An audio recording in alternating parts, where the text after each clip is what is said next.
trying to make it work. So there was some hope that maybe we could see the first transactions coming, but so far we haven't seen anything solid. Let's on that, because Iran that basically said they've given us a lot of good words, this is from Iran, but not deeds, talking about Europe. Why is it taking Europe so long?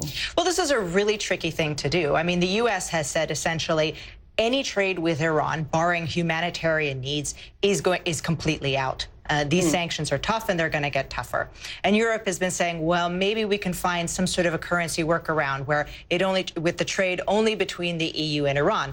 But that's tricky to do with such a dominant economy like the U.S. And so it's taken a lot of time to set up this mechanism. They haven't had the first transaction in it yet. And even once they get the first transaction, it's only going to be in pharmaceuticals, medical supplies, those things that the United States sees as necessary for humanitarian reasons.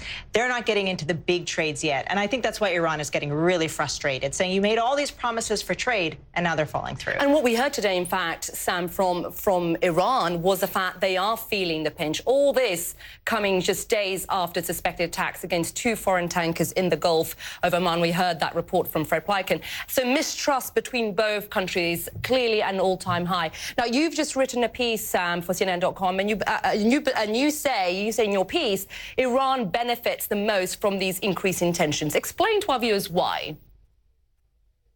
Well, it's a bit counterintuitive, but that makes it a bit more fun. Now, essentially, if the Iranians can leave the impression, without being formally, legally blamed, that they can close the Straits of Hormuz with a relatively low investment of some limpet mines, and they've already had a material effect on shipping through those straits. There's been a 10 times increase in insurance rate, I'm told, by 2 different companies involved in shipping through that location. There's pressure now on the Royal Navy and other international naval forces there to help out and advise ships as they go through.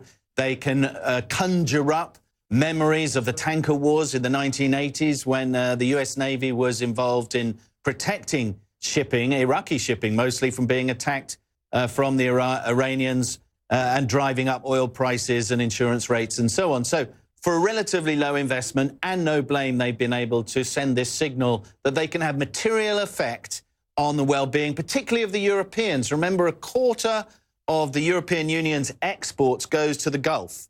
That's the countries like this one I'm sitting in the UAE.